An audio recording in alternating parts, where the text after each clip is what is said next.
es que ahí estaban ustedes, muchachos, hablando sobre empresas familiares, sobre lo bueno que es tenerlos, además, porque cuando uno piensa en emprender, lo primero que tiene es el apoyo de su familia, por eso es normal que uno involucre en esa idea de negocio a sus familiares. Por eso en Latinoamérica 9 de cada 10 empresas son familiares. El problema está en que no todas se mantienen en el mercado. ¿Por qué? Porque de cierta manera fallan en algunas reglas básicas y principales también para que su idea de negocio se mantenga en el mercado. Pero a esta hora de la mañana está con nosotros Edgar Camacho, ingeniero financiero, docente, un hombre completamente especializado para hablarnos sobre estas empresas y negocios familiares. Edgar, bienvenido al Café de la Mañana. Muchísimas gracias, Damaris. Un gusto estar con ustedes. Muy amable por la invitación. ¿Por qué se crean las empresas familiares? Pues mira, hay básicamente 3 cosas fundamentales que cualquier compañía debe tener. Básicamente es confianza, conocimiento y preparación para poderlo hacer. Y claramente tú lo has dicho, qué mejor que la familia para que sea esa base de confianza que nos ayude a poder llevar una idea de negocio a futuro. Y también ese dato que dice que es muy relevante, que cada 10 compañías que se crean, 9 son compañías empresariales. El problema viene es luego en esa transición generacional, cuando nos encontramos con ciertos problemas que al final de cuentas generan que esas compañías no sean sostenibles. Infortunadamente, del 100% de las que arrancan, solo el 35% llegan a manos de los hijos de los dueños creadores y solo el 15% llegan a las manos de los nietos de los hijos de los dueños creadores. Así que eso es un tema que hay que un poco pulir, porque hay ciertos temas que se han podido detectar un poco en esas falencias de por qué viene sucediendo y lo que está pasando al respecto. Puede ser que cuando uno crea una empresa y si esa empresa es familiar, se tiende a pensar que mi empresa, por ser pequeña o por ser una empresa mediana, no tiene gran incidencia en el país a nivel económico, aunque estadísticamente hablando, pues se dice que las empresas pequeñas o medianas generalmente traen mucha más rentabilidad al país y de hecho son las que se encargan de crear esos empleos nuevos y que tanto necesitamos. Mira, es más, de por sí las compañías familiares duran en promedio 15 a 16 años más que las compañías no familiares. Eso es un dato supremamente importante. Y no solamente duran más, sino que también en ese tiempo en el que duran son más rentables. Tú lo acabas de decir muy bien. Ahora, el problema es que cuando sentimos que la compañía, porque es muy pequeña, no hay que darle un manejo organizacional debido, incurrimos en una falla, porque al final de cuentas una compañía, sea familiar o no familiar, busca un único objetivo y es tener una buena productividad y una rentabilidad en el negocio. Y hablando precisamente de eso, Edgar, de esos errores o digamos que esas fallitas que uno comete cuando uno tiene una empresa familiar y pues empecemos a hablar de eso que llaman el paternalismo. ¿Por qué se da ese tipo de cosas en las empresas familiares? Pues mira, el principal tema de manejo dentro de las empresas familiares tiene que ver con el ego emocional también que esto genera, porque al final de cuentas estamos hablando de una generación que se ha dedicado durante mucho tiempo y esfuerzo a construir una compañía y luego salir de ella y permitir que alguien detrás mío llegue a manejarla, llegue a darle un trámite de golpe diferente al que yo he manejado hasta el momento, pues claramente genera algún tipo de perspicacia en los creadores de la compañía. Sin embargo, también es importante tener claro que esa misma posibilidad de cambio generacional es una de las principales ventajas de una compañía familiar frente a la que no lo es familiar. Porque cuando yo doy un paso de generación a generación, requiero que la persona que viene detrás mío tenga la confianza para poder meterle mano al negocio y seguir apuntándole a una visión de largo plazo, que es lo que no siempre ocurre con las compañías que no son familiares. Y es que también pasa algo y es que cuando soy el dueño del negocio, soy el papá o soy la mamá, soy la jefe y tengo digamos que a mi alrededor mi familia que me está apoyando, pero entonces, porque es que es mi familia, entonces, no, es que ella es mi mamá y pues yo trabajo ahí, entonces el negocio también es mío y yo hago lo que quiera y entonces ahí como que también se comete el error, ¿no? Como que no reconozco quién es la cabeza de la empresa y entonces hay muchos caciques y pocos indios. Pues mira que cuando arrancamos a hablar de temas de empresa familiar, a mí me gusta mucho poner siempre la diferencia y la comparación de cuál es el objetivo de la familia y cuál es el objetivo del negocio. Y cuando uno empieza un poco a buscar y empieza a analizar el objetivo de la familia, tendemos siempre a llevar a un listado de objetivos que son netamente cualitativos. Es decir, yo quiero para mi familia bienestar, quiero para mi familia salud, quiero alegría, quiero compartir momentos de calidad, pero cuando miro la otra cara de la moneda, yo quiero que mi empresa sea rentable. Partamos de ahí, es que las compañías y las familias tienen objetivos completamente distintos. Cuando hacemos que los objetivos entren de cierta manera, a pelear entre ellos, generamos conflicto, porque empezamos a dudar ahora del liderazgo del papá dentro de la familia y dentro de la compañía, de la capacidad del hijo de poder direccionar una compañía, porque ven que dentro de la casa de pronto no es el más juicioso, de pronto no es el que más se ha preparado, no es el que más conocimiento tiene, y esas dudas generan claramente una inestabilidad, no solo dentro de la empresa, sino también dentro del hogar.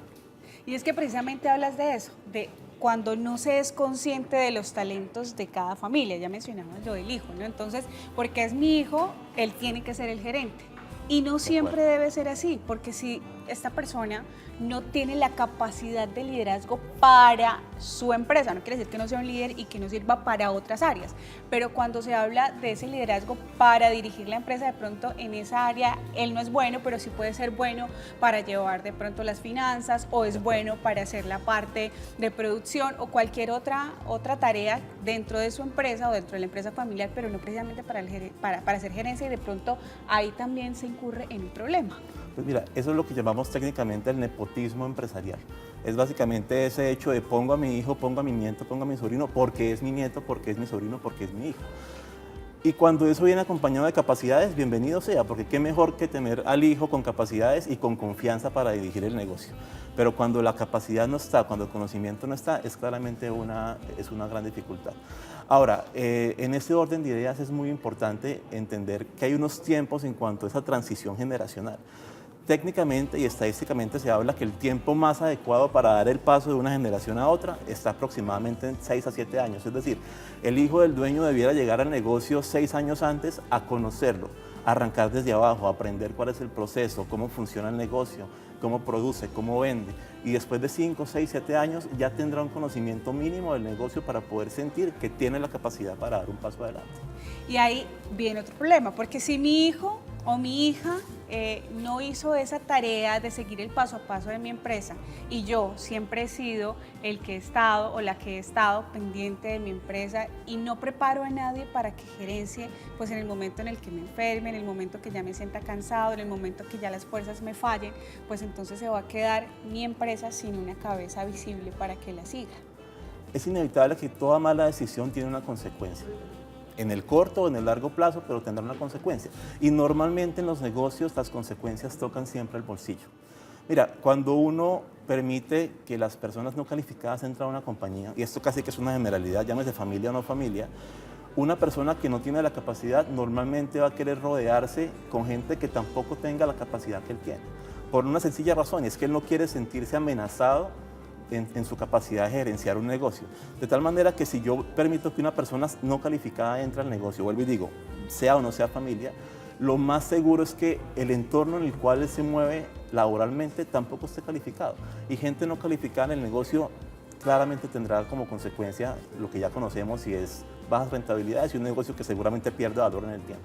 Bueno, Edgar, ¿cuáles podrían ser esos 3 consejos que tú puedes darle a las personas que hoy en día tienen una idea de negocio, que apenas inician a emprender o que ya están emprendiendo y están pasando por ciertas dificultades porque no han podido, digamos, que estabilizar su idea de negocio, su empresa familiar?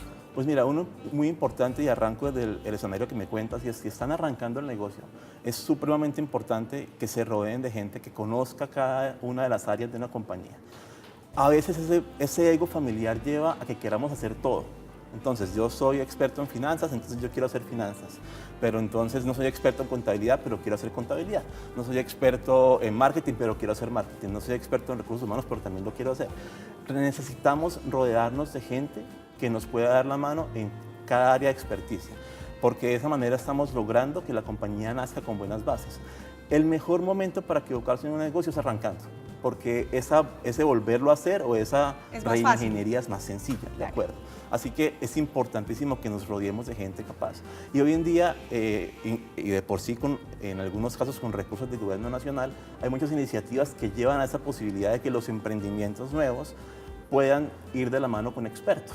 Hay muchas, en la región incluso hay un par de compañías que se han encargado de hacer este gran trabajo para que los emprendimientos crezcan y puedan evolucionar más sencillamente. Ese, digamos, que sería el gran primer punto. El segundo es que una vez arrancamos el negocio, Si algo es dañino financieramente es no aprender a diferenciar lo que son gastos personales y lo que son gastos familiares. Tener la empresa como la caja menor todo el tiempo. Entonces el apartamento de la tía es activo del negocio, el carro del nieto es activo del negocio y como esos muchos más ejemplos. Y siento yo que aunque la compañía puede funcionar incluso en ese escenario, está también limitando el posible crecimiento del negocio mismo. Así que es muy importante que tengamos muy claro lo uno o lo otro. Yo le digo mucho al emprendimiento joven, póngase un sueldo. Es decir, entiendo que usted es dueño, pero viva con lo que usted se puede pagar dentro de su compañía. No viva de lo que, de lo que el negocio le pague en su día a día, en su arriendo, en la compra de su inmueble, en la compra de su vehículo. No, viva con su salario y ya después si la compañía es rentable y genera dividendos, pues mire a ver si puede obtener algo vía dividendos, pero no busque Pero la mientras forma tanto hay que esperar. Y es un proceso, de acuerdo, es un tema de maduración del negocio también. ¿Y el tercero cuál vendría a ser? Pues mira, indiscutiblemente hay que eliminar de raíz el nepotismo empresarial. Necesitamos hacer entender a las familias que la persona que llega a un cargo directivo llega por conocimiento, por preparación, por experiencia. No en vano, los grandes cargos directivos en todas las compañías santanderianas y nacionales y seguramente a nivel global se buscan siempre con personas que hayan tenido experiencia en cargos similares. Yo puedo estar en el sector automotriz y brincar al sector avícola y uno dice no tiene nada que ver, pero ya ha tenido la posibilidad de experimentar lo que es gerenciar una compañía durante 5, 10 o más años. Esa experiencia... Que le da una experticia para poder llegar... Esa experticia no se logra de la noche a la mañana y hay que saberla formar. Entonces, ¿qué hacer para que eso, que a veces es un poco complicado, porque yo entiendo que al papá le cueste decirle al hijo, no, usted no está preparado, eso cuesta porque aparte genera conflicto interno. La mejor manera de solucionarlo es permitiendo que externos entren también a gerenciar, es decir, yo quiero que mi hijo se forme como gerente financiero, ok, lo voy a poner ahí, pero lo voy a poner encima una persona que es experta, que sabe y que lo va a formar para que aprenda. Eso es lo uno. Lo segundo es, permítanse en la medida de lo posible que hayan personas calificadas de afuera que revisen su compañía a través de una junta directiva, por ejemplo. La junta directiva va a permitir que se tomen decisiones no por lo que yo crea como dueño o por lo que mi hijo crea como dueño, sino partiendo de una base del conocimiento, de la experticia del mercado, del sector y de gente experta que sabe cómo hacerlo muy bien en el sector. Así que ya saben, en conclusión, rodeen su empresa de personas que sepan sobre lo que usted está emprendiendo para que así su empresa sea familiar y no haga parte de las estadísticas de esas empresas que fallan o que definitivamente no llegan a trascender generacionalmente. Edgar Camacho, muchas gracias por estar con nosotros en el Café de la Mañana. Canaltro.com